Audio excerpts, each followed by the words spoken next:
Halo sahabatku, cerita Momo di sini. Apa kabar kalian hari ini? Semoga selalu dalam keadaan sehat dan bahagia ya. Siapkah kalian untuk diseret ke dalam kisah yang akan menguji batas kesabaran, memicu emosi, dan membuktikan bahwa seorang istri yang dianggap bodoh ternyata adalah seorang ratu strategi yang paling cerdas? Kisah kali ini berjudul, Suami Diam-Diam Memberikan Kartu Kreditku untuk Ibu Mertuaku yang Serakah. Aku tak sebodoh itu. Ini adalah kisah tentang Fiona, seorang istri yang diam, bukan karena tak tahu, melainkan karena ia sedang menyiapkan kehancuran yang tak terhindarkan bagi suami dan ibu mertuanya. Mereka pikir mereka bisa menguras hartanya, tapi mereka tidak tahu bahwa Fiona sudah mengunci semua pintu, dan membiarkan mereka masuk ke dalam jebakan yang dia rancang sendiri. Sebelum kita tenggelam lebih dalam ke dalam babak pertama yang penuh ketegangan ini, yuk like video ini, subscribe channel Cerita Momo untuk kisah-kisah emosional lainnya, dan jangan lupa nyalakan lonceng notifikasinya. Dan seperti biasa, tulis di kolom komentar, nama, asal kota kalian, dan kata, hadir. Aku ingin tahu dari mana saja sahabat-sahabatku menonton. Siap? Kita mulai sekarang juga. Mari kita saksikan bagaimana Fiona menunjukkan bahwa kesabaran bukanlah kelemahan, melainkan senjata paling mematikan. Fiona bukanlah tipe wanita yang mudah terkejut. Apalagi di usia matangnya sebagai seorang direktur keuangan di perusahaan startup yang ia dirikan sendiri. Karakternya terbentuk dari ketenangan yang dingin, kecermatan dalam setiap angka, dan kemampuannya membaca situasi yang tersembunyi jauh di bawah permukaan. Namun, malam itu, saat ia berdiri di balik pilar ruang keluarga yang temaram, sepotong kalimat yang ia tangkap dari percakapan samar suaminya, Fajar, dan Ibu Wati, ibu mertuanya, berhasil menusuknya lebih dalam daripada ribuan kerugian bisnis. Suara Fajar terdengar santai, bahkan cenderung meremehkan, seolah sedang membicarakan hal sepele seperti menguras air di bak mandi. Pakai saja Bu, sepuasnya. Wanita bodoh itu, Fiona, gak bakal tahu. Selama ini dia sibuk sama perusahaannya, mana sempat dia mengecek kartu yang saldonya sudah kami atur otomatis dari rekeningnya. Fiona merasakan dingin menjalari punggungnya, bukan karena AC yang terlalu dingin, melainkan karena pengkhianatan yang baru saja ia dengar. Wanita bodoh. Itu adalah julukan yang selama ini dilekatkan padanya oleh Fajar dan Ibu Wati, julukan yang ia biarkan saja demi menjaga perdamaian yang rapuh di rumah itu. Mereka selalu mengira bahwa kesibukan Fiona di luar adalah bukti ketidakpeduliannya terhadap hal-hal domestik, termasuk keuangan rumah tangga, sebuah asumsi fatal yang kini menjadi dasar dari rencana jahat mereka. Fiona ingat betul kartu yang mereka bicarakan. Itu adalah kartu kredit platinum dengan limit tak terbatas. Terhubung langsung ke rekening utama perusahaan yang hanya Fiona dan seorang manajer keuangannya yang bisa mengakses. Kartu itu jarang ia gunakan untuk keperluan pribadi. Sengaja ia simpan sebagai cadangan darurat, dan belakangan ia sadari bahwa kartu itu hilang dari dompetnya. Ia sempat berpikir ia salah menaruhnya atau jatuh di kantor. Tidak pernah terlintas di benaknya bahwa tangan suaminya lah yang mengambilnya. Ibu Wati tertawa, tawa yang penuh keserakahan dan kepuasan. Bagus, Jar. Ibu sudah lama kesal melihatnya berlagak kaya, padahal yang kaya itu kan kamu, anak ibu. Malam ini ibu mau langsung pakai untuk membeli tas yang ibu incar itu. Ibu sudah bilang ke teman-teman arisan kalau ibu mau pamer tas baru. Ambil saja, Bu. Uangnya kan uang kita juga. Sahut Fajar dengan nada meyakinkan, padahal ia tahu persis bahwa sebagian besar aset yang mereka miliki, termasuk rumah mewah yang mereka tinggali, adalah hasil jerih payah Fiona dan warisan dari mendiang ayah Fiona. Fajar hanyalah seorang manajer di perusahaan Fiona, dengan gaji yang ia terima dari Fiona sendiri. Fiona, yang selama ini selalu siap dengan reaksi cepat dan argumentasi logis dalam rapat board perusahaan, kini memilih untuk diam. Ia menarik napas dalam-dalam, mengatur detak jantungnya yang berdebar kencang, dan mundur perlahan, seolah ia tidak pernah ada di sana. Fiona kembali ke kamar tidur seolah baru saja dari dapur mengambil minum, menjaga ekspresinya agar tetap netral, tidak menunjukkan sedikitpun retakan dari benteng pertahanannya. Di balik keheningan itu, otak Fiona bekerja jauh lebih cepat daripada biasanya. Ia menyadari bahwa situasi ini bukanlah sekadar perselingkuhan biasa atau pertengkaran kecil soal uang belanja. Ini adalah pengkhianatan terstruktur yang melibatkan suaminya, ibu mertua, dan aset-aset masa depannya. Jika ia mengonfrontasi mereka sekarang, mereka akan panik, menyangkal, dan mungkin saja menghapus jejak kejahatan mereka. Fiona tidak mau itu terjadi. Ia ingin mereka merasa aman, sangat aman, sampai mereka tidak menyadari bahwa mereka sedang berjalan lurus menuju jurang yang dalam. Malam itu, Fiona berbaring di samping Fajar yang sudah terlelap, tetapi matanya tidak bisa terpejam. Ia mengambil ponselnya, membuka aplikasi perbankan, dan melakukan pengecekan mendetail. Benar saja, ada 2 transaksi mencurigakan dalam 3 hari terakhir, totalnya mencapai ratusan juta rupiah, semua menggunakan kartu kredit platinum itu. Transaksi itu dilakukan untuk pembelian perhiasan mahal dan down payment untuk paket wisata mewah. Fiona segera mengirim pesan kepada Pak Haris, pengacara kepercayaannya yang juga seorang penasihat hukum perusahaannya. Pak Haris adalah sosok yang sangat ia percayai dan terkenal karena kecerdikan serta integritasnya. Pesan Fiona singkat dan penuh kode, aset darurat. Mohon bersiap. Saya akan kirimkan detail transaksi mencurigakan. Kita mulai hari ini, jangan ada yang tahu. Keesokan harinya, Fiona berpura-pura seperti biasa. Ia mencium Fajar di dahi, menyapa Ibu Wati dengan senyum tipis yang ia paksa, dan pamit ke kantor. Tidak ada yang tahu bahwa Fiona tidak pergi ke kantornya yang biasa. Ia pergi ke kantor Pak Haris. Di sana, Fiona menunjukkan semua bukti. Pak Haris, yang mendengar cerita Fiona, terdiam sejenak. Ini bukan sekadar pencurian, Nyonya Fiona. Ini adalah penyalahgunaan wewenang dan niat jahat yang terencana. Kita harus bertindak cepat. Tapi, saya setuju dengan Anda, konfrontasi langsung akan merusak rencana kita. Fiona mengangguk. Saya tidak mau uang saya kembali, Pak. Saya ingin mereka membayar lebih mahal dari itu. Mereka memanggil saya bodoh. Saya akan membuktikan bahwa aku tak sebodoh itu. Saya ingin mereka menikmati kekayaan palsu itu sampai ke puncaknya, dan saat itulah saya akan menarik mahkota itu dari kepala mereka. Pak Haris menggarisbawahi beberapa poin utama dalam transkrip percakapan dan daftar transaksi yang diberikan Fiona. Paket wisata mewah ini, Bali, dengan biaya villa dan penerbangan kelas 1 yang sangat fantastis. Ini pasti dengan orang ketiga, Nyonya, bukan sekadar liburan ibu dan anak. Fiona menarik napas lagi, rasa sakitnya kini mulai bercampur dengan amarah dingin. Saya menduga begitu. Fajar belakangan ini sering sekali pulang malam dengan alasan pekerjaan. Saya yakin ini adalah Lala, seorang influencer yang sering ia sebut-sebut. Pak Haris tersenyum tipis, sebuah senyuman seorang pemburu yang melihat mangsanya masuk ke dalam perangkap. Sempurna. Kita akan biarkan mereka berlibur. Biarkan mereka menggunakan kartu itu semaksimal mungkin. Sementara itu, kita akan bergerak senyap. Pertama, kita harus mengamankan semua aset inti Anda. Kedua, kita harus mengatur jebakan di rekening utama. Rencana pun disusun. Fiona memberikan wewenang penuh kepada Pak Haris untuk mengaudit dan memblokir secara permanen semua akses Fajar ke aset perusahaan dan rekening pribadinya, kecuali rekening kecil yang sengaja ia sisakan untuk Fajar sehari-hari. Ia juga mengatur transfer darurat semua saldo tabungan utamanya ke rekening lain yang hanya bisa diakses olehnya dan Pak Haris. Yang paling krusial, mereka mengatur sebuah trigger khusus pada kartu kredit platinum yang sedang digunakan Ibu Wati. Pengaturan ini akan membuat saldo kartu itu berubah menjadi 0 secara tiba-tiba pada tanggal yang sudah mereka tentukan, yaitu 1 jam setelah Fajar, Ibu Wati, dan Lala check-in di villa mewah di Bali. Rekening pribadi Fajar pun akan disisakan dengan saldo yang sangat kecil, membuatnya tak berdaya saat darurat. Fiona kembali ke rumah sore itu dengan wajah lelah. Sama seperti Fiona yang dikenal Fajar dan Ibu Wati selama ini, wanita karir yang sibuk dan sedikit naif dalam urusan rumah tangga. Ia bahkan menawarkan diri untuk memasak makan malam, membuat Fajar dan Ibu Wati semakin yakin bahwa rencana mereka berjalan mulus. Ibu, apa kabar tas barunya? Tanya Fiona santai saat makan malam, sengaja memancing. Ibu Wati langsung memegang erat tas barunya yang ia letakkan di samping kursi. Oh, ini hadiah dari teman lama ibu. Kebetulan sekali ibu ingin membelinya. Ibu Wati tertawa gugup, melirik Fajar sejenak. Fiona tersenyum tulus, senyum yang sama sekali tidak mencerminkan badai yang sedang ia siapkan di balik punggung mereka.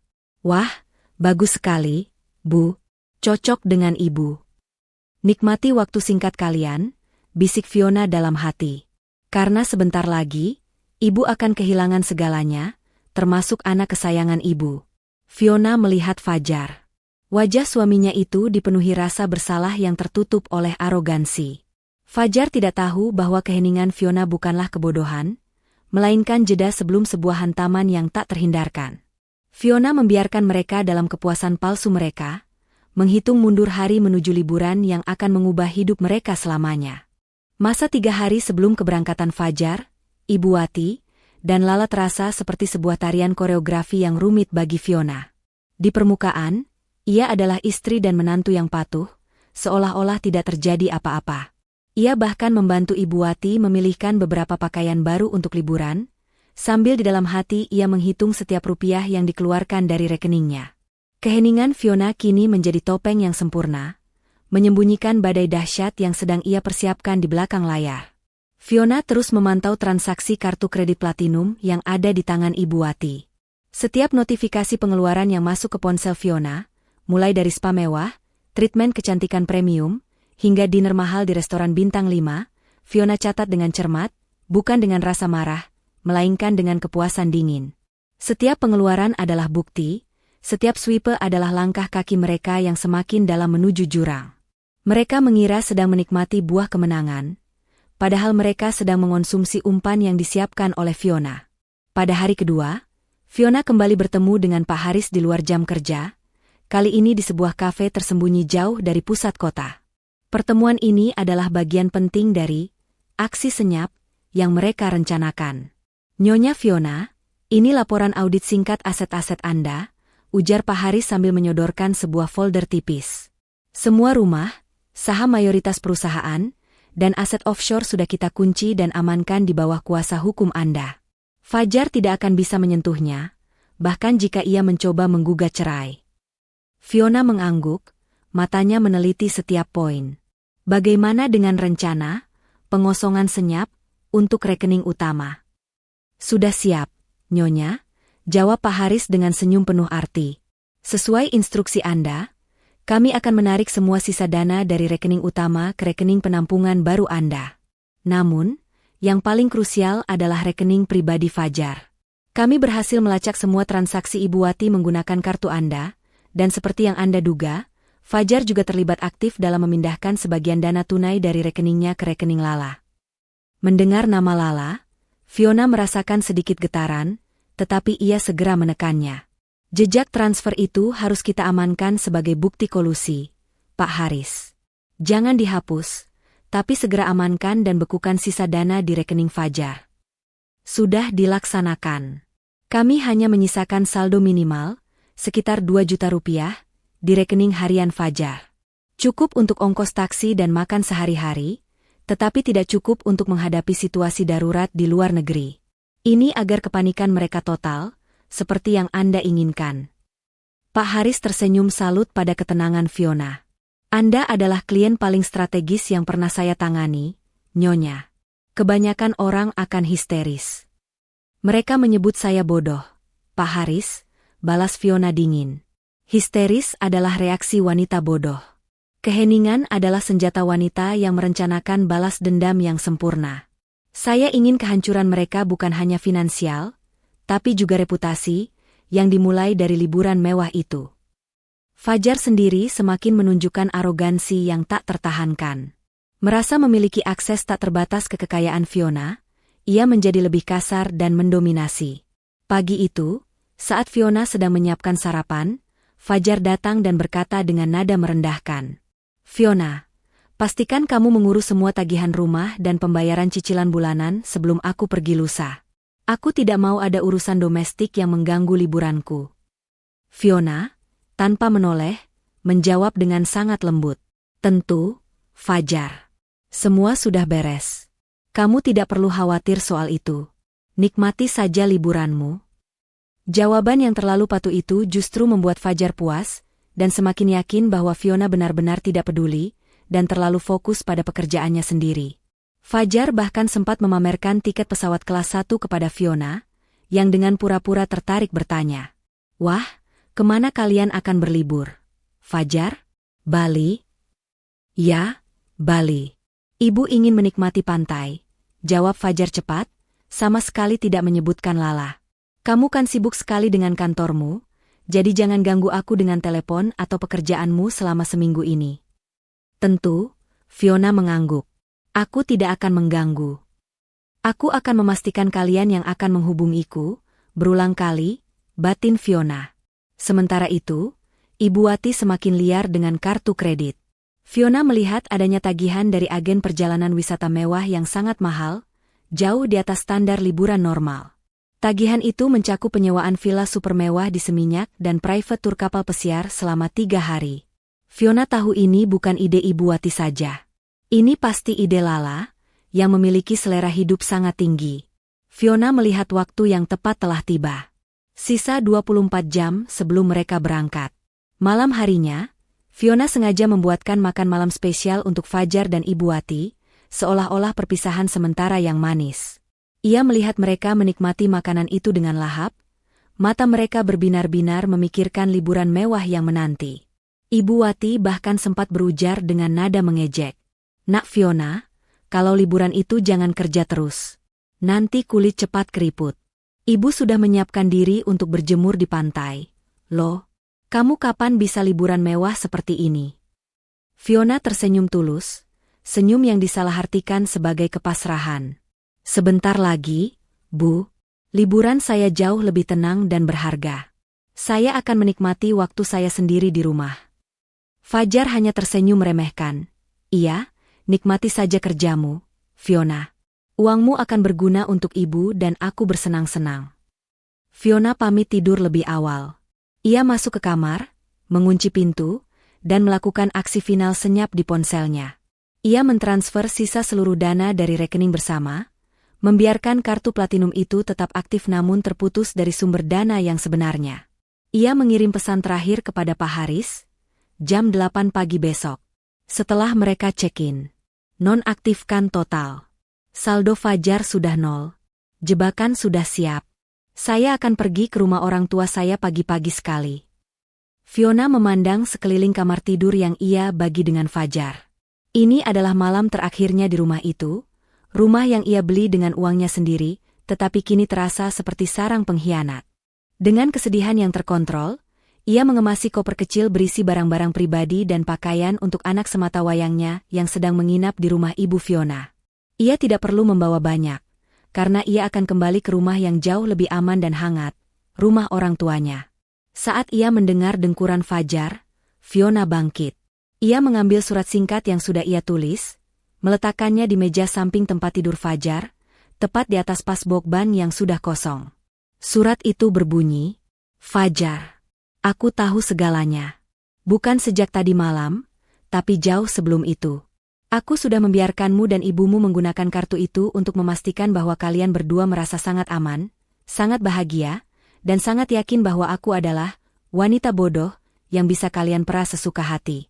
Kartu itu sudah kosong, begitu juga rekeningmu. Semua aset sudah kutarik kembali ke tempat yang seharusnya. Aku tidak mau tahu apa yang akan terjadi saat kamu mencoba menggunakannya di Bali. Aku tidak sebodoh itu. Selamat menikmati liburan yang akan mengubah hidup kalian selamanya. Fiona. Fiona keluar dari kamar itu, meninggalkan Fajar dalam tidur lelapnya, tidak menyadari bahwa ia telah menandatangani surat cerai dan kehancuran finansialnya sendiri. Dengan langkah ringan dan hati yang tiba-tiba terasa bebas, Fiona keluar dari rumah, disambut keheningan pagi. Ia mengunci pintu dari luar, meninggalkan rumah megah itu seolah-olah hanya meninggalkan sebuah penjara lama. Fajar dan Ibu Wati kini berada di atas pesawat, terbang menuju Bali, menuju puncak kebahagiaan palsu mereka. Mereka tidak tahu bahwa di Indonesia, Fiona sudah duduk tenang di rumah orang tuanya, dan jebakan waktu yang ia pasang akan meledak dalam waktu beberapa jam ke depan, menghancurkan pondasi kehidupan yang mereka bangun di atas kebohongan. Aksi senyap Fiona telah selesai. Kini, saatnya menunggu reaksi histeris dari para mangsa. Pesawat kelas 1 mendarat mulus di Bandara Ngurah Rai, Bali. Fajar dan Ibu Wati turun dengan aura kemewahan yang palsu, ditemani oleh Lala, selingkuhan Fajar, yang berpenampilan serba glamour dengan kacamata hitam besar dan tas bermerek yang baru dibeli menggunakan uang Fiona. Mereka bertiga adalah representasi sempurna dari kemewahan yang dipinjam, tidak menyadari bahwa mereka baru saja mendarat di pulau yang akan menjadi saksi kehancuran mereka. "Lihat, Bu. Semua mata tertuju pada kita," bisik Fajar bangga kepada Ibu Wati sambil merangkul Lala mesra. "Inilah hidup yang seharusnya kita jalani. Bukan hidup yang diatur oleh wanita kaku seperti Fiona." Ibu Wati tertawa puas, menyentuh kartu platinum di dompetnya. "Benar sekali, Nak. Kartu ini terasa ringan di tangan Ibu, tapi isinya sangat memuaskan. Mari kita habiskan semua, selagi kita masih bisa." Fajar teringat pada surat yang ia temukan pagi hari sebelum berangkat. Ia sempat panik sejenak, tetapi rasa arogansi dan keserakahannya segera mengambil alih. Fiona pasti hanya menggertak, pikirnya. Dia tidak mungkin bisa mengosongkan semua rekening secepat itu. Paling-paling dia hanya mengamankan rekening pribadinya saja. Kartu kredit ini kan sudah terdaftar sebagai limit tak terbatas. Fajar menepis kekhawatiran itu, memilih untuk percaya pada kemewahan sesaat yang ditawarkan Lala dan ibunya. Mereka disambut oleh sopir pribadi dari Biro Perjalanan Premium yang telah memesan Villa Amrita, sebuah properti tepi pantai yang terkenal dengan harga seharga mobil mewah per malamnya. Villa itu menjanjikan pemandangan laut yang menakjubkan, kolam renang pribadi, dan layanan butler 24 jam. Bagi Ibu Wati dan Lala, ini adalah impian yang menjadi kenyataan, sebuah simbol kemenangan atas Fiona. Setibanya di Villa Amrita, jam menunjukkan pukul 8.05 pagi. Mereka langsung disambut butler pribadi. Fajar memberikan kartu platinum Fiona untuk deposit dan verifikasi. Kartu itu berhasil tergesek. Kelegaan seketika memenuhi hati Fajar. Fiona hanya menggertak. Gumamnya penuh kemenangan. Ibu Wati dan Lala segera berlarian mengagumi kemewahan interior villa yang penuh ornamen emas dan marmer. Tepat pukul 9 pagi, saat Fajar, Ibu Wati, dan Lala sedang menikmati sarapan mewah di tepi kolam renang pribadi mereka, Pak Haris di Jakarta, yang kini sedang mengawasi akun monitoring bank, mengaktifkan trigger 0 sesuai instruksi Fiona. Dalam sepersekian detik, saldo kartu kredit platinum yang digunakan Ibu Wati, yang terhubung ke rekening perusahaan Fiona, secara otomatis berubah status dari aktif high limit menjadi non-aktif permanen karena adanya penarikan aset kolateral oleh pemilik sahnya. Pada saat yang sama, rekening pribadi Fajar yang tersisa di Indonesia pun dibekukan dengan alasan investigasi internal perusahaan, membuat saldonya menjadi 0 secara efektif. Mereka menikmati sarapan itu selama hampir 2 jam, tertawa-tawa merencanakan perjalanan kapal pesiar mewah di sore harinya. Ibu Wati, yang ingin menguji kartu barunya, meminta butler untuk membelikan beberapa botol sampanye termahal dan segera membawanya ke villa. "Tolong gesek saja, Nak. Pakai kartu ini," kata Ibu Wati dengan nada sombong, menyodorkan kartu platinum Fiona. Butler itu segera kembali dengan mesin EDC. Ia menggesek kartu itu, memasukkan jumlah tagihan, dan menunggu. Layar EDC berkedip sebentar sebelum menampilkan pesan error yang dingin, "Transaksi ditolak. Saldo tidak mencukupi. Akun diblokir." Ibu Wati tertawa renyah, mengira itu hanya masalah jaringan. "Aduh, sinyalnya jelek. Nak, coba lagi. Kartu ini limitnya tak terbatas. Mana mungkin saldonya kurang." Butler itu mencoba lagi, kali ini dengan ekspresi sedikit cemas. Pesan yang sama muncul. Ia mencoba mesin EDC yang lain. Hasilnya tetap sama. Ia mulai merasa ada yang aneh. "Maaf, Nyonya. Kartu ini tampaknya bermasalah. Statusnya adalah blocked dan sistem kami membaca remaining balance, 0, ujar sang butler sopan namun tegas. Seketika, tawa Ibu Wati terhenti. Wajahnya berubah pucat. "0? Jangan bercanda. Kartu ini baru dipakai kemarin." Fajar, yang mendengar keributan itu, mendekat. "Ada apa, Bu? Biar aku yang bayar. Mungkin kartu Fiona sedang maintenance." Fajar mengeluarkan dompetnya dengan percaya diri. Ia mengeluarkan kartu ATM pribadinya dan memintanya digesek. Butler itu menggesek kartu ATM Fajar, dan lagi-lagi, layar EDC menampilkan pesan yang sama, "Transaksi ditolak. Saldo tidak mencukupi."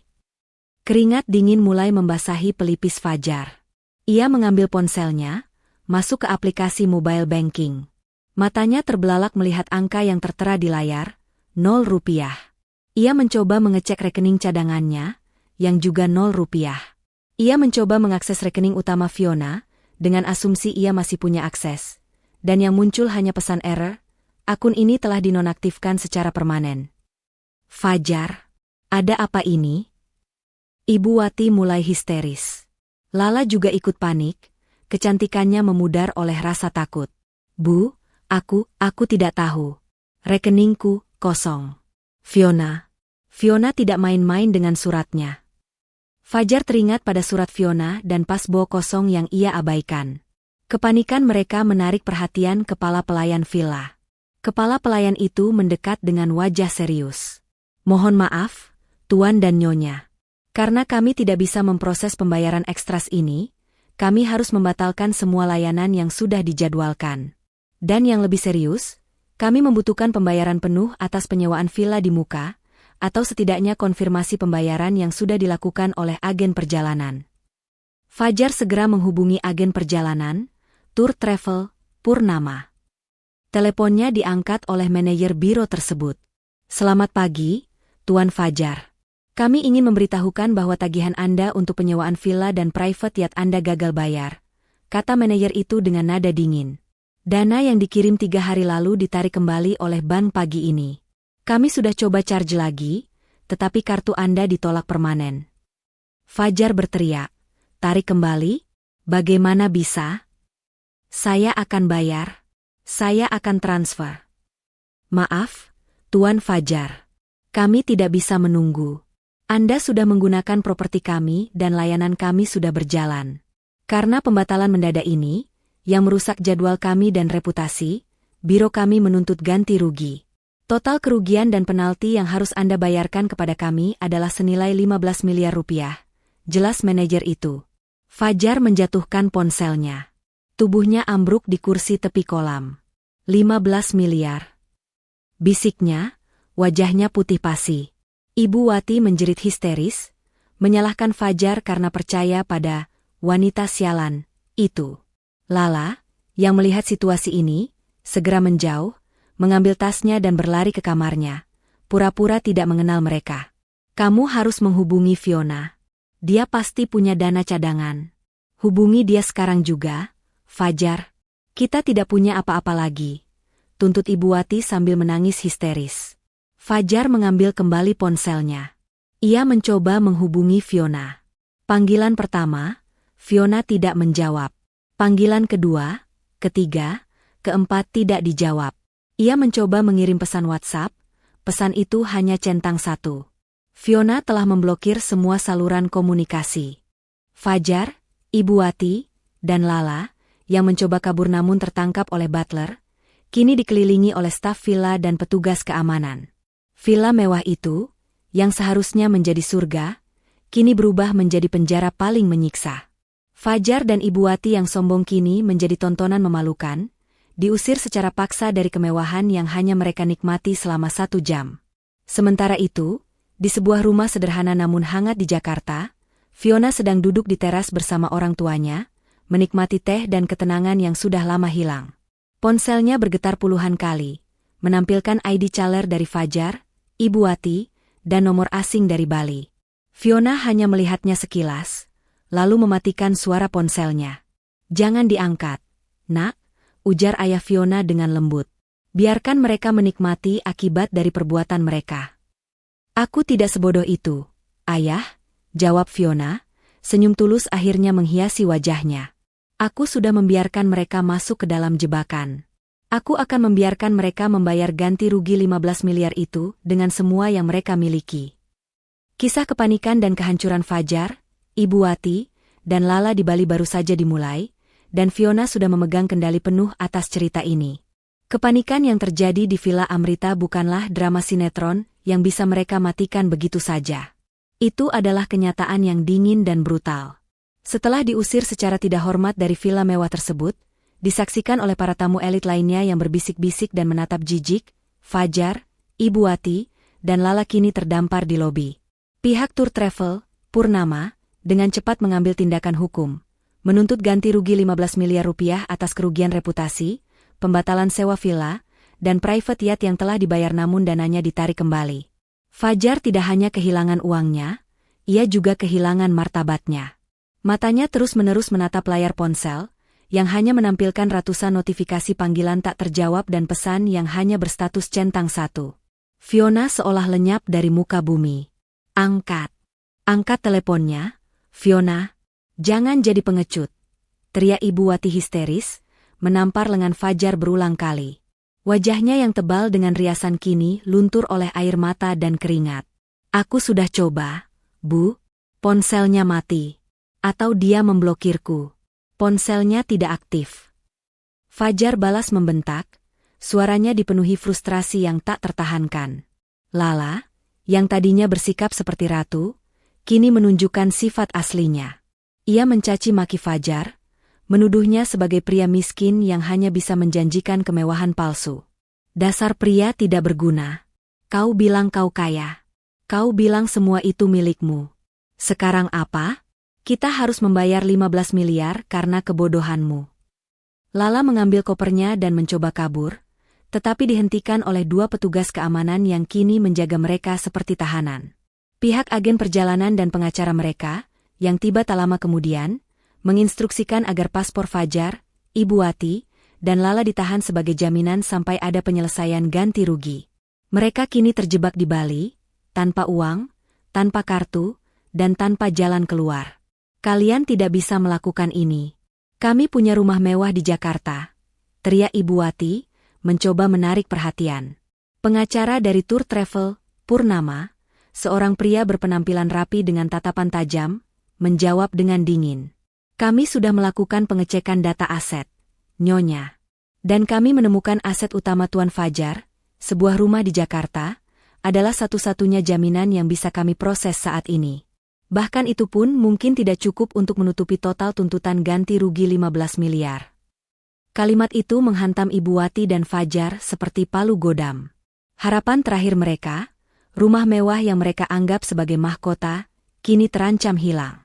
Mereka terpaksa tidur di sofa lobi kantor agen perjalanan selama 2 hari, makan dari sisa-sisa makanan staf yang menyedihkan, sebuah penghinaan yang tak pernah mereka bayangkan akan dialami.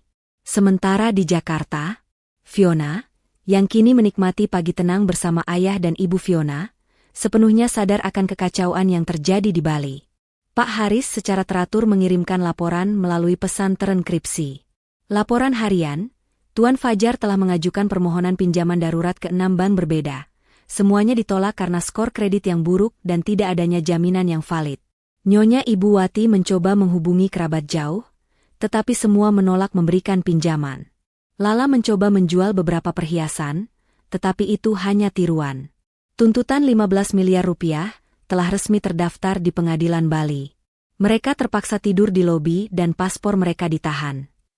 Fiona membaca laporan itu tanpa emosi. Rasa sakit hati yang dulu ia rasakan kini telah digantikan oleh kepuasan yang dingin. Ia bukan menikmati penderitaan, ia menikmati keadilan. Ibu Fiona, yang melihat Fiona sesekali tersenyum saat membaca laporan, bertanya, "Nak, ibu tahu ini menyakitkan, tapi apakah kamu yakin akan membiarkan mereka seperti itu?" "Ibu," jawab Fiona lembut, "aku membiarkan mereka menggunakan kartuku untuk satu tujuan, agar mereka yakin bahwa aku bodoh dan asetku tak terbatas. Kini, aku telah mengajarkan mereka pelajaran yang paling berharga. Mereka harus kehilangan segalanya untuk menyadari bahwa uang yang mereka curi itu bukan milik mereka. Aku harus menghukum Fajar atas pengkhianatannya dan Ibu Wati atas keserakahannya." Fiona, dengan bantuan Pak Haris, mulai bergerak di ranah hukum. Ia mengajukan gugatan cerai dengan alasan pengkhianatan dan penyalahgunaan aset, melampirkan semua bukti transfer Fajar ke Lala, dan rekaman percakapan yang ia rekam diam-diam. Langkah ini adalah tamparan kedua. Memastikan bahwa bahkan jika Fajar dan Ibu Wati berhasil melunasi utang 15 miliar, Fajar akan keluar dari pernikahan itu tanpa sepeser pun harta gonogini. Kembali ke Bali, Fajar dan Ibu Wati, dalam upaya terakhir yang putus asa, mencari koneksi dari kenalan lama yang kebetulan sedang berlibur di Bali. Mereka berhasil menghubungi seorang teman lama Fajar, yang setuju untuk bertemu di restoran sederhana. Mereka datang dengan pakaian yang sama selama 2 hari, rambut acak-acakan, dan aroma tubuh yang tidak sedap. Teman Fajar, yang mendengar seluruh kisah mereka, hanya menggelengkan kepala. Aku tidak bisa meminjamkan uang, Jar. 15 miliar itu bukan angka kecil. Dan aku tahu Fiona. Dia wanita yang cerdas. Dia tidak akan pernah melakukan ini kecuali kamu dan ibumu benar-benar sudah melukai dia sedalam-dalamnya. Kamu mengkhianati wanita yang memberimu segalanya. Sekarang, bayar akibatnya. Fajar dan Ibu Wati diusir dari restoran itu setelah mereka mencoba memesan makanan tanpa mampu membayar. Mereka diperlakukan seperti pengemis, sebuah kehinaan yang memuncak. Pada malam hari ketiga, Ibu Wati jatuh sakit. Kondisinya memburuk karena stres dan kurangnya gizi.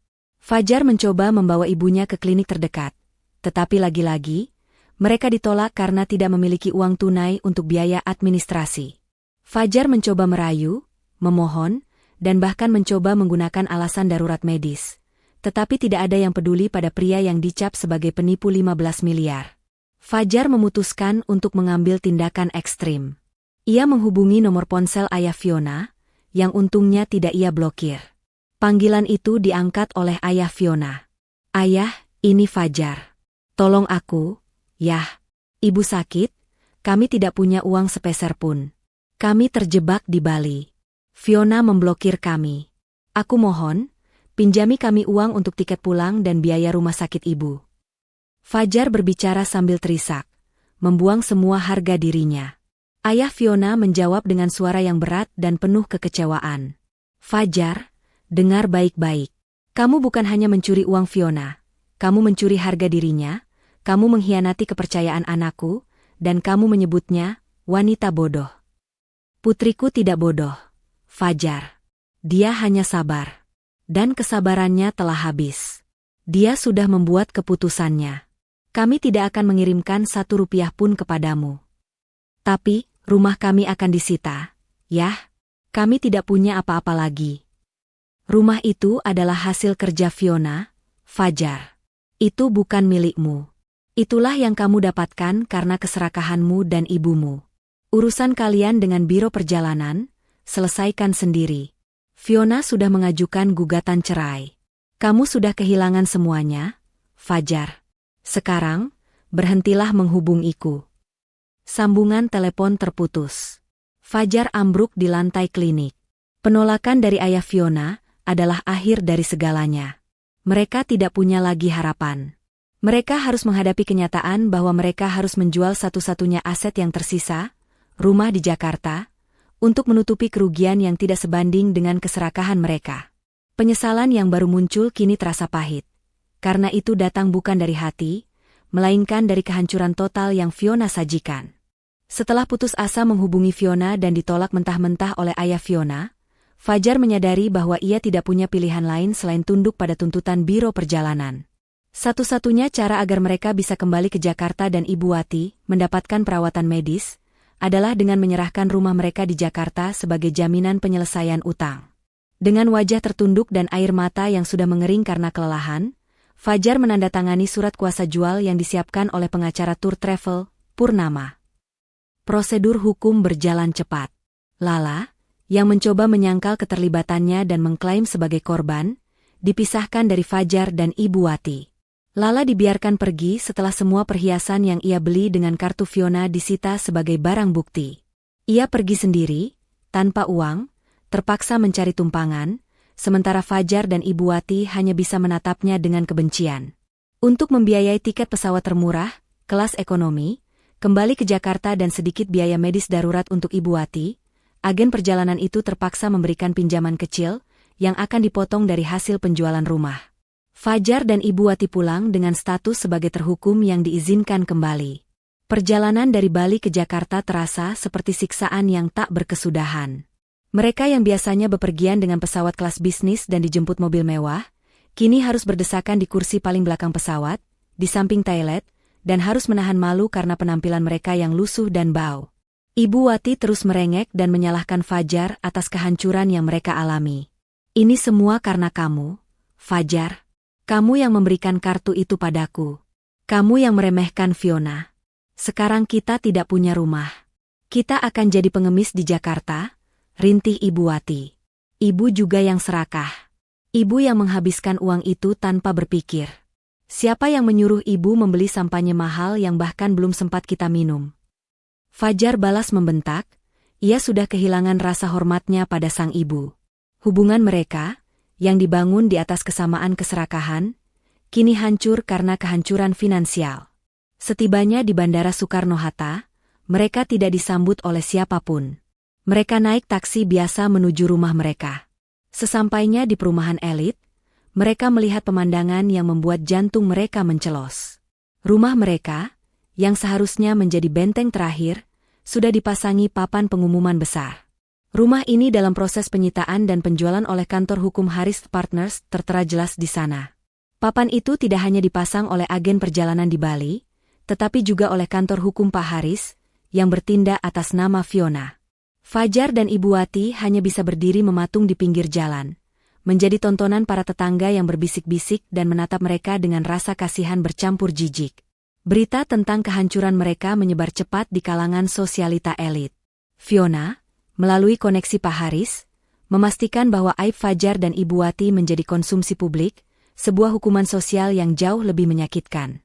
Sementara itu, di kantor Pak Haris sedang mempersiapkan langkah hukum pamungkas untuk Fiona.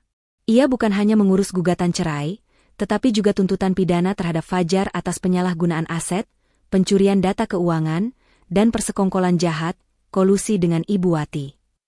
Nyonya Fiona, kata Pak Haris saat mereka bertemu di ruang konsultasi. Rumah itu sudah kita kuasai sepenuhnya. Kita akan menjualnya dengan harga pasar, dan sebagian hasilnya akan kita gunakan untuk menutup utang Fajar pada biro perjalanan. Sisanya akan kita masukkan ke rekening penitipan sebagai bukti gugatan cerai. Fiona, yang kini mengenakan pakaian kantor yang elegan, menunjukkan ketenangan yang memancarkan kekuatan baru. Pastikan mereka tidak mendapatkan sepeser pun, Pak Haris. Dan pastikan gugatan cerai kita mencakup ganti rugi imaterial atas penghinaan yang mereka lakukan. Mereka menyebut saya bodoh. Saya ingin mereka membayar harga yang sangat mahal untuk kata itu. Tentu saja, Nyonya. Dan mengenai tuntutan pidana, saya memiliki semua bukti transfer Fajar kepada Lala, catatan log telepon Ibu Wati yang merencanakan pembelian mewah dengan uang Anda, dan yang paling penting, surat pengakuan Fajar yang ia tanda tangani di Bali. Di tengah kesibukan hukum ini, Pak Haris juga bertindak sebagai penghubung tidak langsung antara Fiona dan Fajar. Fajar terus mencoba menghubungi kantor hukum Pak Haris, memohon agar Fiona mau bertemu, atau setidaknya memberikan sedikit uang agar mereka bisa menyewa kontrakan sederhana. Pak Haris, tolong sampaikan pada Fiona. Aku menyesal. Aku dan ibu sudah tak punya apa-apa. Kami tidur di emperan rumah kami sendiri. Aku mohon, berikan kami kesempatan. Aku rela menceraikannya, tapi tolong, jangan biarkan Ibu Wati sakit di jalanan. Pinta Fajar melalui sambungan telepon yang dia lakukan dari telepon umum. Pak Haris menyampaikan pesan itu kepada Fiona dengan ekspresi datar. Fiona mendengarkan tanpa interupsi. Nyonya, bagaimana tanggapan Anda? Fiona hanya tersenyum tipis. Sampaikan padanya, Pak Haris. Katakan bahwa ini adalah konsekuensi dari menjadi, serakah, dan menyebutku, bodoh. Katakan padanya, jika dia benar-benar menyesal, dia harus mulai bertanggung jawab atas perbuatannya sendiri. Dan katakan, aku tak sebodoh itu. Fiona mengambil keputusan yang lebih kejam. Ia meminta Pak Haris mempercepat proses penjualan rumah. Rumah mewah itu dijual dalam waktu kurang dari 2 minggu. Fajar dan Ibu Wati, yang masih berkeliaran di sekitar rumah, diusir oleh petugas keamanan yang disewa Pak Haris. Mereka hanya diberi waktu 1 jam untuk mengambil beberapa barang pribadi yang tersisa dan tidak bernilai tinggi. Saat Fajar melihat semua perabotan mewah, mobil, dan bahkan kenangan di rumah itu dibawa pergi satu persatu, ia akhirnya merasakan kehancuran yang total. Ia menyadari bahwa Fiona tidak hanya mengambil asetnya, Fiona mengambil identitasnya sebagai pria kaya dan berkuasa. Ibu Wati menangis keras. Rumah kita, Jar, rumah kita. Sekarang kita mau tinggal di mana? Fajar hanya bisa memeluk ibunya di tengah debu jalanan. Ia melihat seorang tetangga, yang dulunya sering ia ejek karena rumahnya yang kecil, kini menatapnya dengan pandangan iba yang membuat Fajar merasa sangat terhina. Mereka berdua, ibu dan anak, kini benar-benar menjadi pengemis, terdampar tanpa tempat berlindung, menjadi tontonan memalukan bagi lingkungan elit yang dulunya mereka banggakan. Rencana Fiona berjalan sempurna. Tidak ada konfrontasi, hanya kehancuran yang terstruktur dan mematikan. Hari persidangan pertama tiba. Ruang sidang Pengadilan Agama Jakarta Selatan dipenuhi oleh aura formalitas dan ketegangan yang mencekam. Di satu sisi meja, duduklah Fiona, didampingi oleh Pak Haris. Fiona tampak luar biasa. Ia mengenakan setelan bisnis berwarna navy, rambutnya ditata rapi, dan wajahnya memancarkan ketenangan yang dingin dan tak terbantahkan. Ia adalah gambaran sempurna seorang wanita yang telah menemukan kembali harga dirinya. Di sisi lain, datanglah Fajar. Ia datang sendiri, tanpa pengacara, karena ia tidak memiliki uang sepeser pun untuk menyewa jasa hukum. Fajar yang dulu gagah dan arogan, kini tampak menyedihkan. Pakaiannya kusut, wajahnya dipenuhi kantong mata akibat tidur di jalanan setelah rumahnya dijual, dan tatapannya kosong, dipenuhi rasa penyesalan yang terlambat. Di belakangnya, duduklah Ibu Wati, yang berhasil datang meskipun kondisi fisiknya masih lemah. Ia juga tampak lusuh, terus merengek dan berbisik-bisik menyalahkan Fiona. Ketika pandangan Fajar dan Fiona bertemu untuk pertama kalinya setelah Bali, Fajar merasakan gelombang rasa malu dan bersalah yang menghantamnya. Fiona hanya menatapnya sekilas, tatapan yang sedingin es, tanpa ada sedikit pun kebencian, hanya kekosongan, seolah Fajar hanyalah objek yang sedang ia musnahkan. Hakim membuka sidang. Pak Haris, sebagai perwakilan hukum Fiona, dengan tegas membacakan gugatan cerai yang menuntut 1. Perceraian sah atas dasar pengkhianatan dan penyalahgunaan aset. 2. Pembagian harta gonogini, yang hasilnya 0 karena semua sudah diamankan Fiona atau digunakan Fajar untuk membayar utang. Dan 3. Ganti rugi imaterial atas pencemaran nama baik, penghinaan, wanita bodoh, dan penderitaan psikis yang dialami Fiona. Ketika tiba giliran Fajar untuk memberikan tanggapan, ia berdiri dengan gemetar. Ia mencoba berbicara dengan nada membela diri, tetapi suaranya pecah. Yang mulia hakim, saya tidak menyangkal gugatan cerai ini. Saya menerima semua tuduhan dari Fiona, ucap Fajar lirih, membuat Ibu Wati di belakangnya menjerit kecil. Saya mengakui telah mengkhianati Fiona, menggunakan kartu kreditnya secara ilegal, dan bersekongkol dengan ibu saya untuk memeras hartanya. Saya akui, saya telah melakukan kesalahan yang fatal. Pengakuan Fajar yang blak-blakan ini mengejutkan semua yang hadir, termasuk hakim. Ini bukan lagi pembelaan, melainkan pengakuan kehancuran total. Fajar menoleh ke arah Fiona. Matanya dipenuhi air mata. Fiona, aku tahu, aku pantas dihukum. Aku tahu aku telah menghancurkan segalanya. Aku menyebutmu, wanita bodoh, padahal aku adalah orang bodoh itu. Aku memohon, tolong cabut tuntutan ganti rugi imaterial itu. Aku tidak punya apa-apa lagi. Rumah kami sudah dijual. Ibuku sakit dan kami tidur di jalanan. Aku mohon, Fiona. Air mata Fajar menetes, bukan air mata penyesalan sejati, melainkan air mata keputusasaan karena kehilangan kekayaan dan kekuasaan. Fiona tetap diam, wajahnya tidak berubah. Pak Haris kemudian meminta izin kepada hakim untuk membacakan bukti-bukti yang mereka miliki. Yang mulia hakim, kami memiliki bukti rekaman audio di mana Tuan Fajar dan Ibu Wati secara eksplisit merencanakan kejahatan mereka, serta bukti transfer dana Tuan Fajar kepada selingkuhannya, Lala, dari rekening yang seharusnya digunakan untuk operasional rumah tangga, ujar Pak Haris. Lalu ia menyalakan rekaman audio singkat yang membuat Ibu Wati langsung menutup wajahnya karena malu. Pak Haris melanjutkan, Fiona telah menanggung beban utang dan kehinaan yang disebabkan oleh Tuan Fajar, termasuk harus membiarkan asetnya dijual untuk melunasi utang yang Tuan Fajar dan Ibu Wati buat saat berlibur di Bali. Fiona tidak menuntut harta, karena dia tidak serakah. Fiona hanya menuntut keadilan dan pengakuan atas penderitaan yang telah ia alami. Di tengah kesaksian ini, Ibu Wati tidak bisa menahan diri. Ia tiba-tiba berdiri, tubuhnya gemetar. Fiona, kau tidak punya hati. Kau biarkan anakmu menjadi yatim. Kau biarkan aku, ibu mertuamu, menderita di jalanan. Kau hanya peduli pada uangmu. Kau wanita kejam. Hakim langsung menegur Ibu Wati dengan keras, memerintahkannya untuk diam dan duduk. Fiona, yang menjadi sasaran amarah Ibu Wati, akhirnya angkat bicara, suaranya tenang, tetapi tegas, memotong semua kebisingan di ruang sidang.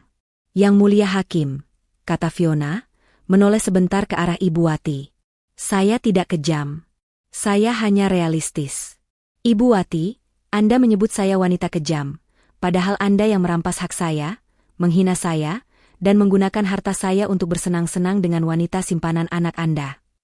Fiona kemudian menatap lurus ke mata Fajar, tatapan mereka beradu, dan Fiona mengucapkan kalimat yang mematikan. Fajar, aku tahu segalanya sejak kamu memberikan kartu itu kepada ibumu. Aku membiarkanmu melakukannya. Aku membiarkanmu terbang ke Bali. Aku membiarkan kalian bersenang-senang. Karena aku ingin memastikan, saat aku mencabutnya, kamu tidak punya sisa, bahkan sepeser pun. Aku tidak sebodoh itu. Aku tidak akan pernah memberimu kesempatan kedua. Pengakuan Fiona di tengah sidang itu membuat Fajar terhuyung.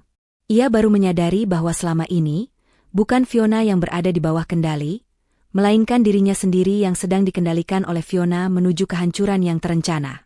Penyesalan sejati, yang terlepas dari masalah uang, akhirnya menyentuh hati Fajar. Ia benar-benar menyadari betapa kejamnya ia dan betapa cerdasnya wanita yang ia hianati. Hakim memutuskan bahwa sidang akan dilanjutkan dengan agenda pembuktian aset dan ganti rugi pada minggu berikutnya. Sidang ditutup. Fajar dan Ibu Wati keluar dari ruang sidang dengan kepala tertunduk, disorot oleh beberapa jurnalis yang meliput kasus penggelapan aset rumah tangga yang viral ini. Di luar gedung pengadilan, Fajar mencoba mendekati Fiona, tetapi Pak Haris dengan sigap menghalanginya. Fiona, aku mohon, beri aku kesempatan bicara. Aku hanya ingin tahu, mengapa kamu begitu tega? Mengapa kamu tidak menghentikanku dari awal? Pinta Fajar, berlutut di hadapan Fiona. Fiona menatap Fajar yang kini berlutut, pemandangan yang tak pernah ia bayangkan. Ia menarik napas dalam. Aku tidak menghentikanmu, Fajar, jawab Fiona, suaranya pelan tetapi menusuk. Karena kamu harus merasakan bagaimana rasanya menjadi nol. Kamu harus tahu bahwa tidak semua yang bersinar itu emas.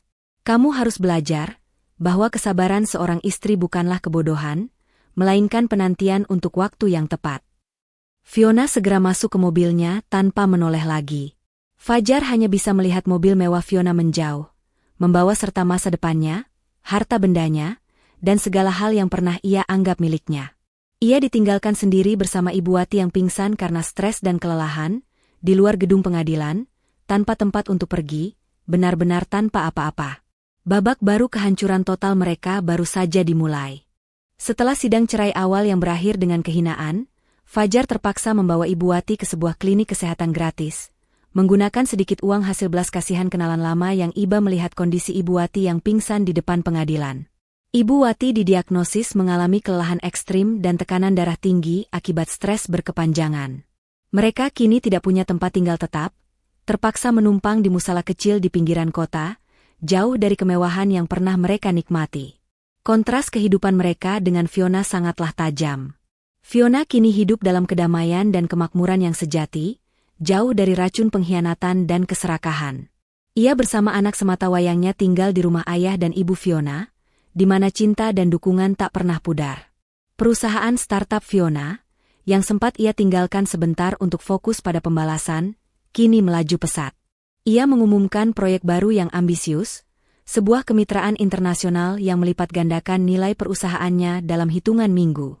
Nak Fiona, kamu terlihat jauh lebih bahagia sekarang, ujar Ibu Fiona suatu sore, saat mereka duduk di teras belakang rumah, menikmati secangkir teh.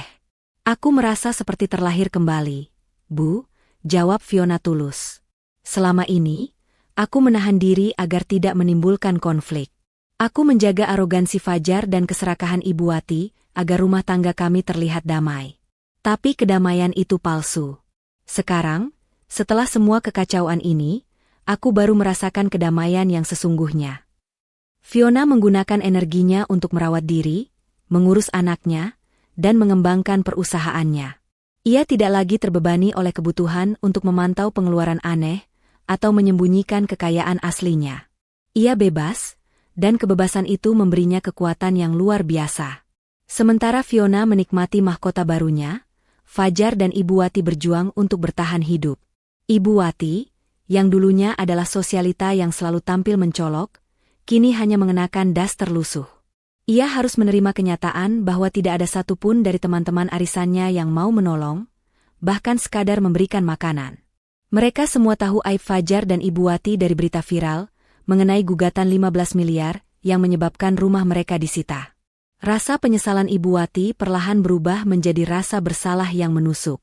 Ia mulai menyadari bahwa keserakahannya sendirilah yang mendorong Fajar melakukan hal keji itu. "Jar, Ibu menyesal," rintih Ibu Wati suatu malam, saat mereka berdua meringkuk di atas tikar tipis. "Seandainya dulu Ibu tidak serakah. Seandainya Ibu tidak menghina Fiona. Seandainya Ibu tidak meminta kartu itu darimu. Kita tidak akan berakhir seperti ini, Nak." Fajar, yang kini bekerja serabutan sebagai buruh harian lepas untuk mendapatkan uang makan, hanya bisa menatap langit-langit yang bocor.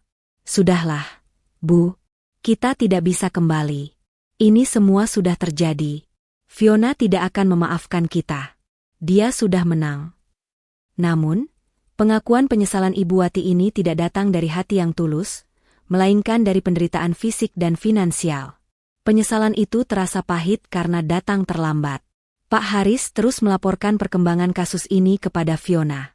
Proses penjualan rumah Fajar berjalan lancar, dan sebagian besar hasilnya langsung digunakan untuk melunasi utang 15 miliar kepada Tour Travel Purnama, sisanya ditahan untuk proses cerai. Fajar dan Ibu Wati kini secara de jure dan de facto tidak memiliki aset apapun. "Nyonya Fiona," lapor Pak Haris melalui panggilan video. "Sidang putusan cerai akan ditetapkan 2 minggu lagi. Tuan Fajar tidak mengajukan banding atau pembelaan. Dia hanya menyerah. Dia bahkan tidak datang ke sidang mediasi lanjutan. Dia mengirim surat pernyataan bahwa ia setuju diceraikan dan tidak menuntut harta gonogini." "Itu bagus, Pak Haris," jawab Fiona tenang. "Itu berarti kehancuran total mereka sudah terwujud. Bagaimana dengan tuntutan ganti rugi imaterial?" "Hakim cenderung mengabulkan tuntutan ganti rugi imaterial Anda, Nyonya, mengingat bukti-bukti pengkhianatan dan penghinaan yang begitu kuat. Jumlah yang disepakati akan menjadi nominal yang tidak akan pernah bisa dilunasi oleh Tuan Fajar, memastikan ia tetap terikat dengan hukuman finansial ini seumur hidupnya." Fiona menutup teleponnya dengan rasa lega. Ia telah merencanakan pembalasan yang sempurna, dan kini ia hanya tinggal menunggu penutupan resmi. Suatu hari, Fiona pergi ke sebuah panti asuhan untuk melakukan kegiatan amal bersama anak dan ibunya. Tanpa sengaja, ia melihat sosok yang sangat ia kenal, sedang menunggu di luar gerbang panti asuhan, tampak kurus dan tua. Itu adalah Ibu Wati. Ibu Wati, yang mengenali mobil Fiona, segera mendekat. Ia tidak lagi sombong, hanya ada ketakutan dan putus asa di matanya. Fiona memutuskan untuk keluar dari mobil, menghadapi mantan mertuanya itu sendirian. "Fiona, Nak Fiona, tolong. Ibu mohon." Ibu Wati langsung berlutut di hadapan Fiona. Pemandangan itu memilukan. "Ada apa, Bu Wati?" tanya Fiona dingin. "Ibu mohon, Nak. Kasihanilah Fajar. Dia sakit, dia bekerja keras, dan dia tidak punya tempat tinggal. Ibu mohon, cabut tuntutanmu. Beri dia uang sedikit saja, agar dia bisa membayar sewa kontrakan. Ibu mohon, demi kebaikanmu." Ibu Wati menangis terisak-isak, memohon belas kasihan. Fiona menatap Ibu Wati yang kini berlutut di depannya. Fiona melihat kemarahan, kebencian, dan keserakahan yang dulu ada di mata wanita itu kini telah digantikan oleh rasa takut yang nyata. "Bu Wati," ujar Fiona, suaranya pelan tapi menusuk, "Anda bilang saya wanita kejam. Padahal, yang kejam adalah Anda. Anda yang mengajarkan anak Anda untuk menjadi pengkhianat dan pencuri. Anda yang merusak rumah tangga saya. Saya membiarkan Anda berdua senang-senang dengan harta saya di Bali, karena saya ingin Anda sadar bahwa uang itu bukan milik Anda. Saya sudah tidak punya apa-apa lagi, Nak. Kami sudah menyesal," ratap Ibu Wati. Fiona menggeleng. "Penyesalan Anda datang karena Anda miskin, Bu Wati, bukan karena Anda sadar akan kesalahan. Fajar harus membayar mahal untuk pengkhianatannya. Dan Anda harus merasakan bagaimana rasanya kehilangan semua kemewahan yang dulu Anda nikmati dari hasil memeras orang lain. Fiona kembali ke mobilnya, meninggalkan Ibu Wati yang masih berlutut dan menangis di jalanan. Fiona tidak menoleh. Ia telah mengambil keputusan. Babak belas kasihan telah selesai. Babak keadilan harus tuntas. Fiona kini kembali fokus pada anaknya dan masa depannya yang cerah, meninggalkan Fajar dan Ibu Wati tenggelam dalam penyesalan yang tak akan pernah bisa ditebus. 2 minggu berlalu, membawa Fajar dan Ibu Wati semakin dalam ke jurang kesengsaraan. Keduanya hidup berpindah-pindah, dari satu tempat ibadah ke tempat ibadah lain, atau menumpang di teras toko yang tutup. Kondisi Ibu Wati semakin menurun, dan Fajar tidak mampu menanggung biaya pengobatan yang layak, apalagi membayar ganti rugi imaterial yang menanti di pengadilan. Fajar, yang dulunya adalah pria ambisius, kini hanya memiliki satu tujuan: bertahan hidup, sebuah ironi menyakitkan dari pria yang pernah memegang kartu kredit tak terbatas. Hari putusan cerai pun tiba. Di pengadilan, suasana kembali formal, tetapi kali ini tanpa drama histeris dari pihak tergugat. Fajar hadir sendirian. Ia tidak mampu membawa Ibu Wati yang terbaring lemah di tempat penampungan sementara. Fajar tampak pasrah, seperti seseorang yang sudah mengakui kekalahan mutlak. Di sisi lain, Fiona datang dengan aura kemenangan yang tenang. Ia ditemani oleh Pak Haris, dan kali ini, ia juga didampingi oleh ayah dan ibu Fiona, yang hadir sebagai dukungan moral dan simbol bahwa Fiona kini memiliki benteng keluarga yang jauh lebih kuat daripada yang pernah ia miliki bersama Fajar. Hakim membuka sidang dan membacakan putusan resmi. Berdasarkan bukti-bukti yang diajukan oleh penggugat, Fiona, terkait pengkhianatan, penyalahgunaan aset, dan kekerasan verbal oleh tergugat, Fajar, serta pengakuan terdakwa yang tidak mengajukan pembelaan, maka majelis hakim memutuskan untuk 1. Mengabulkan gugatan cerai penggugat, Fiona, secara keseluruhan. 2. Menyatakan perkawinan antara Fiona dan Fajar putus karena perceraian yang sah. Suara hakim bergema, mengukuhkan akhir dari sebuah pernikahan yang dibangun di atas kebohongan dan keserakahan. Fiona merasakan beban berat terangkat dari pundaknya. Ia kini resmi bebas. Putusan berlanjut ke masalah hukum yang lebih krusial. 3. Majelis hakim memutuskan bahwa harta yang diperoleh selama masa perkawinan dianggap telah diselesaikan dan dibayarkan oleh tergugat, Fajar, melalui penyitaan aset utama, yaitu rumah, untuk melunasi utang yang timbul akibat penyalahgunaan aset.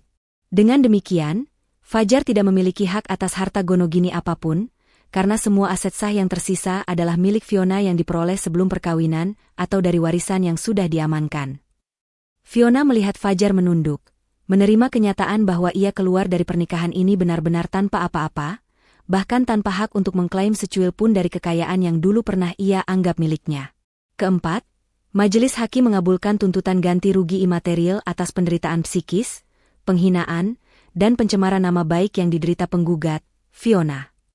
Fajar diwajibkan membayar ganti rugi imaterial senilai 50 miliar rupiah, 50 miliar rupiah, kepada Fiona.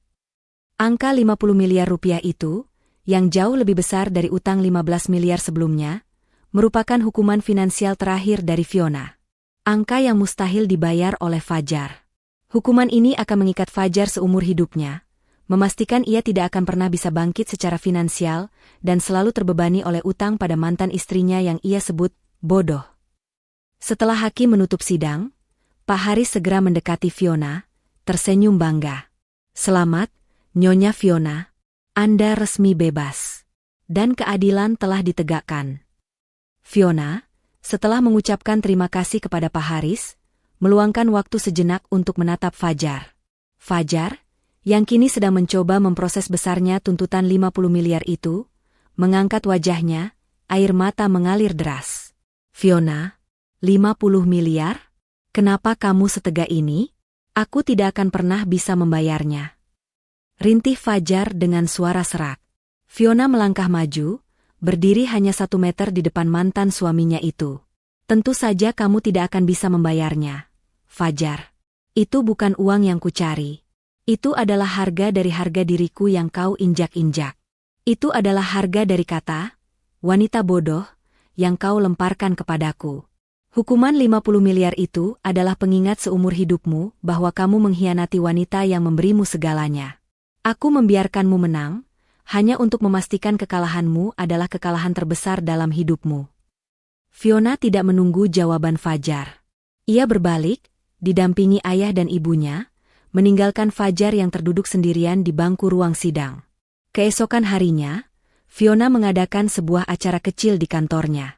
Ia tidak merayakan perceraian, melainkan merayakan kebebasan dan kesuksesannya.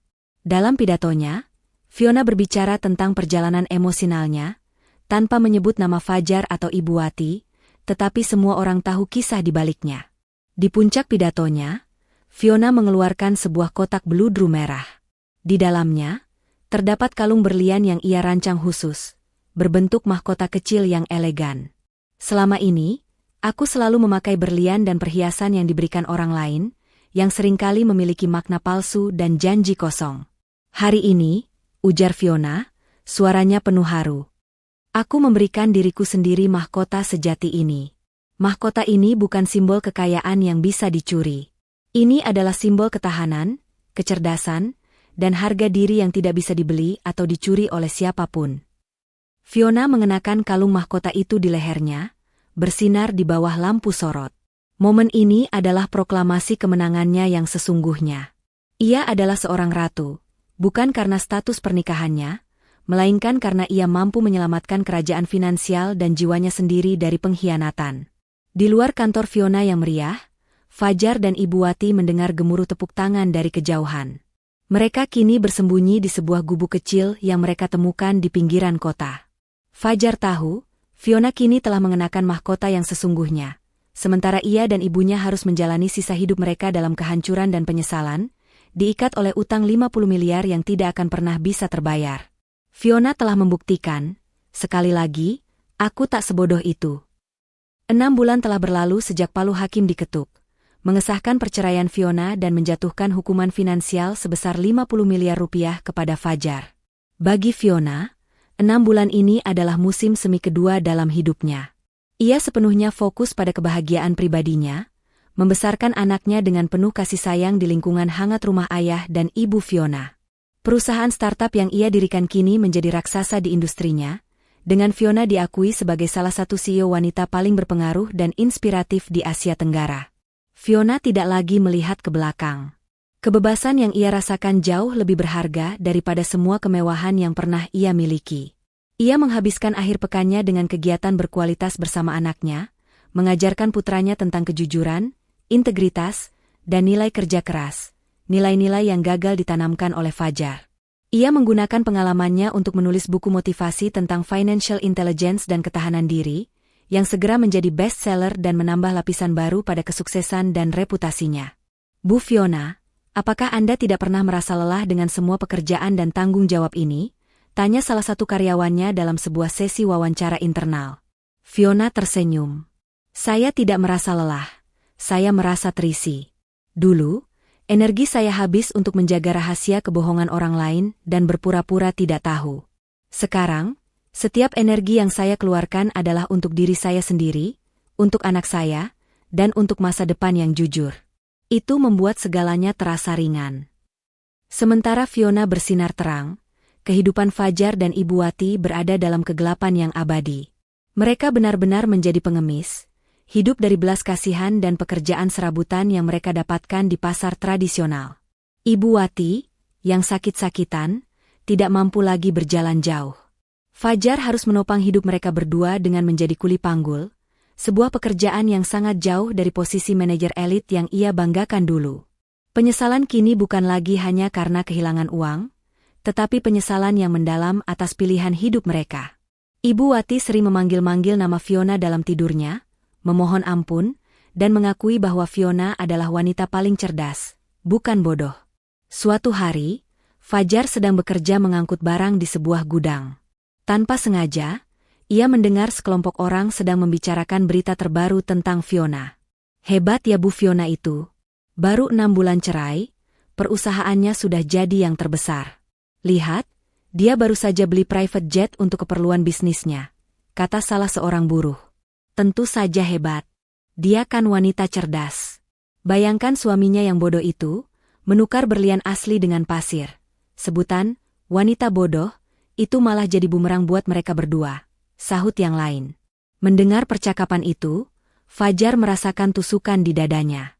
Ia tidak hanya iri, tetapi ia merasakan penyesalan yang membakar. Ia ingat bagaimana Fiona memberinya kekuasaan, kekayaan, dan kehidupan yang stabil, dan ia menukarnya hanya untuk kepuasan sesaat dan keserakahan ibunya. Ia menyadari bahwa ia bukan hanya kehilangan Fiona, tetapi ia kehilangan kesempatan seumur hidup untuk menjadi pria yang lebih baik. Fajar memutuskan untuk melakukan upaya terakhir. Ia tahu Fiona sering mengunjungi yayasan amal tertentu di Jakarta. Dengan pakaian lusuh dan wajah penuh debu, Fajar menempuh perjalanan jauh hanya untuk menunggu Fiona. Setelah berjam-jam menunggu, mobil Fiona, yang kini jauh lebih mewah dan dijaga ketat, tiba. Fiona keluar dari mobil, tampak anggun dan berwibawa. Fajar segera menghampirinya, menerobos pengawalnya. "Fiona, tunggu!" teriak Fajar. Fiona, yang melihat Fajar dalam kondisi yang mengenaskan, berhenti. Ia melihat Fajar bukan dengan marah, tetapi dengan rasa iba yang jauh, seolah melihat sebuah kesalahan masa lalu yang sudah lama ia tinggalkan. "Ada apa lagi, Fajar?" tanya Fiona tenang. Aku hanya ingin bertemu sekali lagi, Fiona. Aku tahu aku tidak punya hak. Aku tahu 50 miliar itu akan mengikatku selamanya.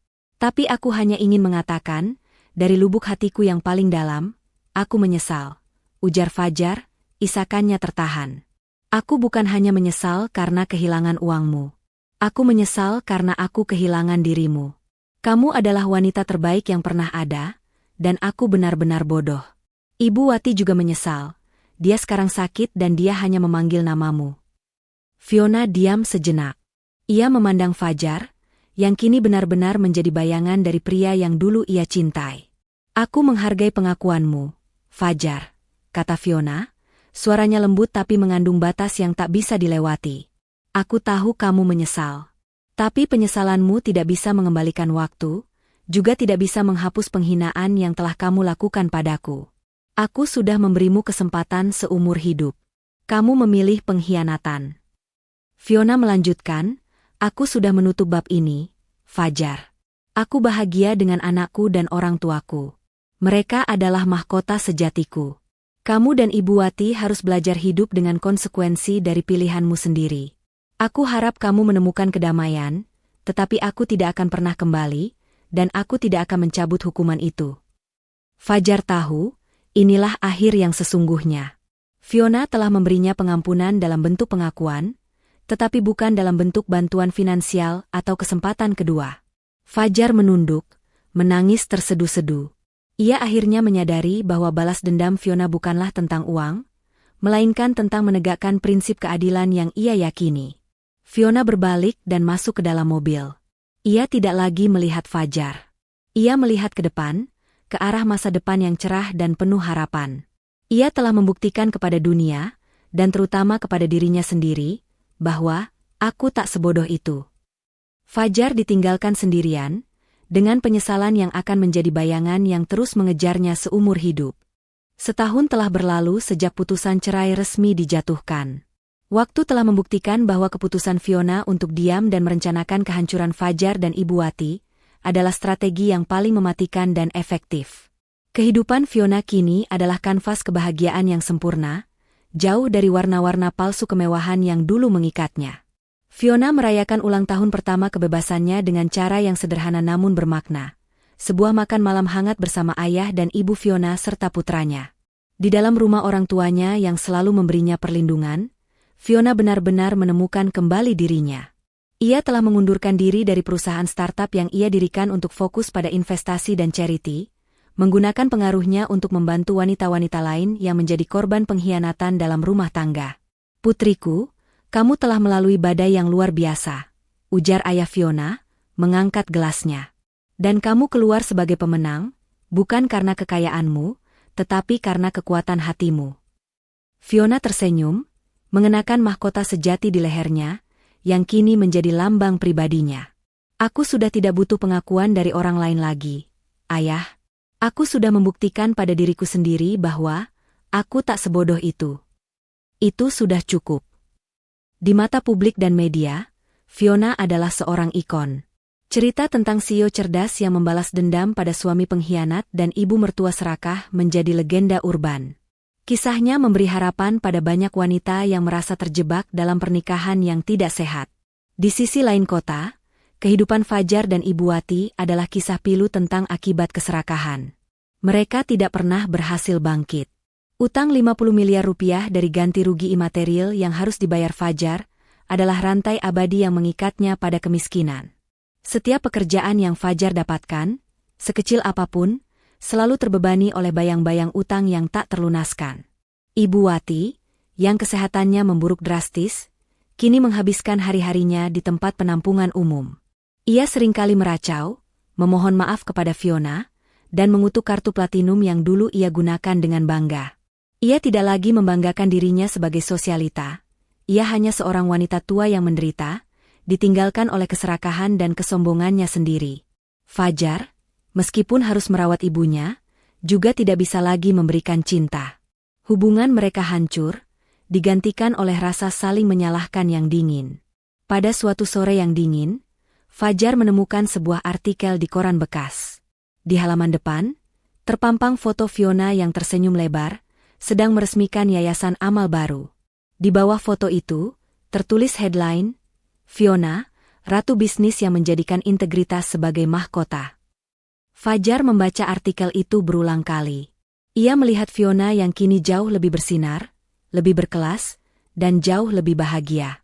Ia membandingkan foto Fiona dengan kondisinya saat ini. Pakaiannya compang-camping, tangannya kasar, dan masa depannya gelap.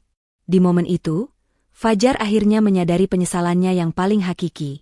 Ia tidak hanya kehilangan harta, ia kehilangan kesempatan untuk hidup jujur. Ia kehilangan wanita yang sangat mencintainya dan yang bisa mengangkatnya, hanya karena ia memilih jalan pintas melalui kebohongan dan penghinaan. Fajar tidak mencoba menghubungi Fiona lagi. Ia tahu, Fiona sudah berada di dunia yang berbeda, di tempat yang tidak bisa ia jangkau lagi. Ia menerima hukuman 50 miliar itu sebagai takdirnya, sebuah monumen peringatan abadi atas kebodohannya sendiri. Akhir yang baru untuk Fiona. Fiona, yang kini berstatus janda kaya raya dan bahagia, tidak terburu-buru mencari pasangan baru. Ia telah menemukan cinta sejati dalam dirinya sendiri dan anaknya. Ia adalah simbol wanita mandiri yang tidak membutuhkan pria untuk memberinya kekayaan atau kebahagiaan. Pada ulang tahun kebebasannya, Fiona menyumbangkan sebagian besar hasil penjualan buku dan asetnya yang diselamatkan untuk mendirikan pusat pelatihan finansial bagi para ibu rumah tangga. Ia ingin memastikan wanita lain memiliki senjata, kecerdasan finansial agar tidak mudah diremehkan atau dikhianati. Dalam sebuah wawancara televisi yang sangat emosional, Fiona ditanya tentang mantan suaminya dan ibu mertuanya. Apakah Anda menyesal dengan keputusan yang Anda ambil, yang membuat mereka kehilangan segalanya? Tanya pembawa acara. Fiona menatap kamera dengan tenang, air matanya berkaca-kaca tetapi tidak tumpah. Saya tidak menyesali keputusan saya. Saya menyesal karena harus melakukannya. Saya berharap mereka menemukan kedamaian, dan saya berharap mereka belajar bahwa harga sebuah kebohongan dan keserakahan jauh lebih mahal daripada kebahagiaan sesaat. Fiona mengakhiri wawancara itu dengan senyuman tulus, senyuman seorang pemenang sejati. Ia telah meraih segalanya, cinta diri, karir, kebebasan, dan mahkota. Fajar dan Ibu Wati mendapatkan apa yang mereka tanam, kemiskinan abadi dan penyesalan seumur hidup. Kisah Fiona adalah pelajaran pahit bahwa kesabaran bukanlah kelemahan, melainkan waktu yang tepat untuk menyusun pembalasan yang sempurna. Ia telah membuktikan kepada dunia, dan terutama kepada Fajar yang arogan, bahwa wanita yang dicap bodoh adalah wanita paling cerdas dan paling mematikan. Pesan moral. Jangan pernah meremehkan kecerdasan dan kesabaran seorang wanita, karena keheningannya adalah waktu yang tepat untuk menyusun kehancuran bagi para pengkhianat.